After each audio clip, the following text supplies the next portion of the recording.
ان زیاتیږي کمیږي او که نه شریعت په دې کې څه وایي؟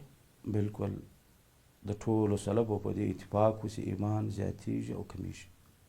امام بغوی رحمه الله فرمایي اتفقت الصحابه والتابعون ومن بعدهم على ان الاعمال داخله في الايمان.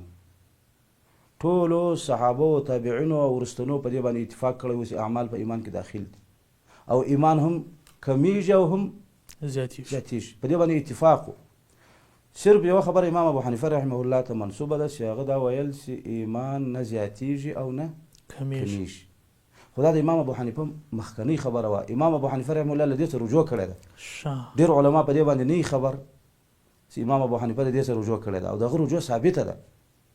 نو چې هغه رجوع ثابته سو ټول ائمه په دې متفق سو چې ایمان هم ډېرېږي. یعنې په کوم کتاب کې دا راغلي دي؟ ابن عبدالبر رحمه الله په التمهید کې راوړی او امام طحاوي دغه رجوع را نقل کړې ده.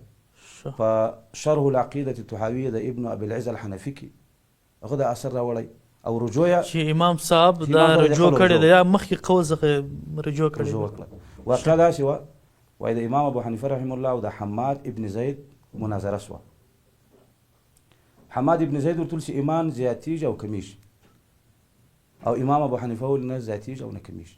نو حماد ابن زید خو لوی محدث و، هغه حدیث ورته شروع کو، لیکن بیداری یې دا وکړه چې دا حدیث اوله جمله یې ورته وویله، دویمه جمله یې ځینې پټه کړه د دې دپاره چې د امام ابو حنیفه رحم الله څخه په دې اوله جمله کې اقرار واخلي نو به دویمې جملې ته په خپله تسلیم شي.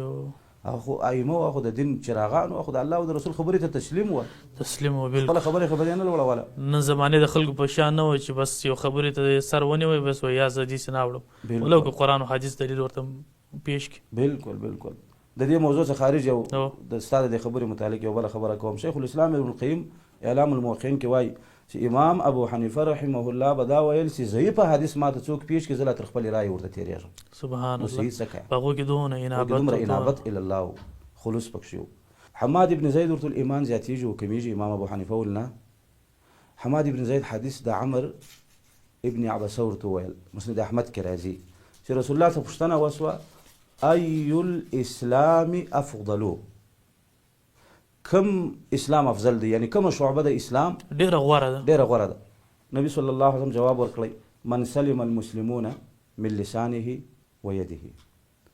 د اسلام دغه شعبه افضله ده چې نور مسلمانان د لاس او د ژبې څخه د ضرر څخه په سلامتۍ کې چې ته چاته په لاس هم ضرر ونه رسوي په ژبه هم ضرر ونه رسوي، بس دغه شعبه د اسلام ډېره افضله ده. اسلام تا دا اجازه نه درکوي چې ته به بل چا تکلیف رسوي. اسلام دا اجازه تا ته نه درکوي. انسان څه کوي حیوان ته به لا تکلیف نه رسوي، کافر ته به نه رسوي چې د الله دشمن دی هغه ته به ضرر او هغه کافر چې هغه حربي نه وي چې حربي نه وي هغه کافر ته به ضرر نه رسوي. دا د اسلام هغه چهره ده، هغه وخت دی چې نړیوال دا نه غواړي چې دا ښکاره شي. دا د اسلام تعریف دی. هغوی خو اسلام بدنامه کړی دی چې دا یو سخت دریځه دین دی والعیاذ بالله. یا بعضې مسلمانانو د خپل غلط حرکت د وجې اسلام بدنام کړی. اسلام خو دا نه دی. د اسلام تعریف رسول الله دا کړی دی. اسلام وایي دې ته چې سلم المسلمون من لسانه ویدي. د فلاني سړي د احمد او د محمود اسلام چې ته وایي دې ته وایي د نور مسلمانان د ژبې تکلیف به نه ورکوي. یا حدیث کې خو مسلمون ذکر دی مسلمون، لیکن هغه کفار چې د مسلمانانو سره جنگ نه کوي یا مسلمانانو ته جزیه ورکوي یا د مسلمانانو سره تعهد و صلح وي، هغه کفارو ته ضرر رسول د اسلام کې نشته، بلکې مسلمانان به له هغوی څخه دفاع کوي. نبي صلی الله علیه وسلم د حیواناتو مبارکې له دا فرمایلي دي. یو ښځه وه رسول الله وایي پښې یې تړلې وه او نه خوراک ورکوئ نه څښاک ورکوئ نه خپله ایله کوله چې دا خپله خوراک او نه دې پالنه کوله. بخاري کې حدیث دی چې دا ښځه اورته یې دې پښې له وجې ولاړه دخلت النار فی هره، د یوې پښو له وجې چې ظلم یې ورباندې کوئ اورته ولاړه. دا اسلام یوه ښځه بیا چې بدکاره او زناکاره ده د یو سپي سره د احسان د وجې جنت ته ولاړه. بخاري کې حدیث دی یو ښځه زناکاره ده او هغه په یو سپي باندې راتېرېږي چې هغه له تندې څخه په لندو خټو باندې خوله لګوي، سر یې په خلاص چې تږی دی اوبه غواړي. دا یې ویل چې دا م یو نفس دی، دا م یو ژوندی حیوان دی، داسې تږی کېږي لکه زه چې تږی کېږم. نو خپله بوټ یې په پښو یا دغه وخت کوم شی و پایزار چې اوبه پکې راپورته کېدې دا په یو شي پسې وتړئ او لاندې یې اوبه یې راپورته اوبه یې راپورته سپي ته یې ورکړئ. الله په دې باندې دا فشکر الله لها، الله دې شکر ادا کړي، جنت ته داخله کړي، ټول ګناهونه الله اکبر. دا د الله مهرباني ده، الله مهرباني ده. نو اسلام بس دې ته وایي. نو مقصد ته راغلم، حماد ابن زید دا حدیث ورته وایو چې رسول الله څخه پوښتنه وسوه ای الاسلام افضل، کم اسلام کومه شعبه یې افضله ده؟ او رسول الله جواب ورکړی چې من سلم المسلمون من لسانه ويده، دغه شعبه افضله ده چې چاته ضرر ونه رسوي. اوس د دې څخه خو دا معلومیږي چې اسلام ډیریږي او کمیږي.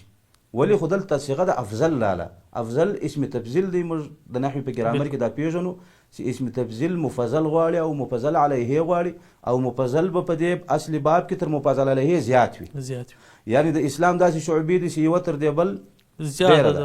یا په مسلمانانو کې داسې خلک شته چې د یو اسلام ډیر دی او د بل اسلام کم دی په نسبت دغه. اوس ابوبکر ایمان ته څوک نشي په امت کې رسېدلی. نو له دې جملې د حدیث څخه دا معلومه شوه چې اسلام ډیریږي او کمیږي. امام ابو حنیفه رحمه الله ورته وویل زما استاد عباس په ایمان کې دی، زه هم ایمان نه ډیریږي او نه کمیږي، او ته خو په حدیث کې اسلام بیانوي، جمله راته پېښ شوې چې اسلام پکې ذکر دی. نو بیا حماد ابن زید هغه دومره جمله چې ځینې پټه کړې وه هغه یې ورته راښکاره کړه چې د رسول الله څخه پوښتنه وسوله ای الایمان افضل، کم ایمان افضل دی؟ او رسول الله داسې جواب ورکړی چې خلق حسن، شایسته اخلاق. نو دغه جمله دا پوښتنه د رسول الله څخه د اسلام په اړه شوې ده چې هغې دلالت په دې وکړی چې اسلام زیاتېږي او کمیږي. نو همدغسې پوښتنه د ایمان په باره کې هم شوې ده. نو دا بیا په دې دلالت کوي چې ایمان زیاتېږي او کمیږي. ای الایمان افضل، کومه شعبه د ایمان افضله ده؟ رسول الله ورته وایي خلق حسن، شایسته اخلاق. دا د ایمان شایسته اخلاق کې دغه ایمان تر ټولو لوړ دی، دغه ایمان تر ټولو ډېر دی. دا د دې جملې څخه معلومه شوه چې دا ایمان کې زیادت و نقصان شته، پورتهوالی او کښتهوالی شته. د یو چا اخلاق ډېر ښایسته وي، ایمان یې افضل وي، ډېر وي تر بل چې د هغه اخلاق په نسبت د ده کم وي ښایسته. نو اخلاق بیا څه ته وایي؟ د اخلاقو اصول علما بیانوي چې کف الاذى، بذل الندى، طلاقة الوجه. اخلاق دې ته وایي چې بس ضرر چاته مه رسوه، خیر چاته رسوه، او په خوشحاله مخ ورین تندي د خلکو سره مخامخ کېږه. بس دغه د اخلاق د ځانه مه جوړوه چې تندی دې هر وخت داسې تریب نیولی وي، یا خلکو ته ضرر نه رسوي. مؤمن به بیا ضرر فایده نه رسوي. مؤمن هغه به نفاع وي، نفاع. خیر الناس من ينفع الناس، ګټمن به د هر چا دپاره د ګټ غم به یې کوي چې یاره دې مسلمان ته، دې انسان ته زما په وجه باندې، زما په لاره باندې، زما په ذریعه باندې خیر ورسېږي.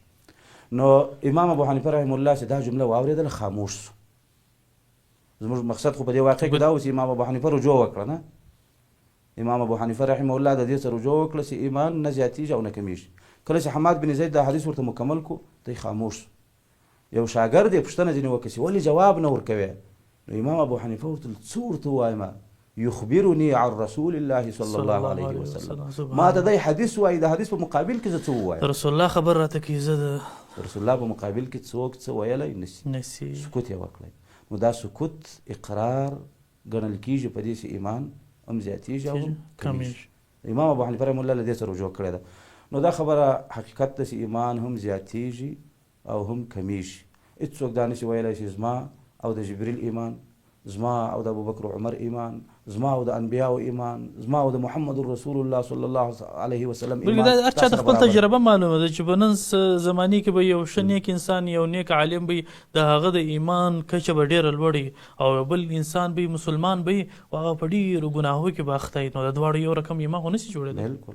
شیخ الاسلام په انونیه کې رد ورباندې کوي په دې نظر باندې. نه دا شعر وایي، بیت وایي ایمان جبریل و ایمان الذي رکب المعاصی عنده سیانی. دغه کسان چې د ایمان زیادت و نقصان نه مني او د هغه په نسبت باندې د جبریل ایمان او د یو ډېر لوی ګناهګار ایمان سره برابر دي. چیرې برابرېدای شي؟ او نو لږ سوچ پکار دی. او شیخ صاحب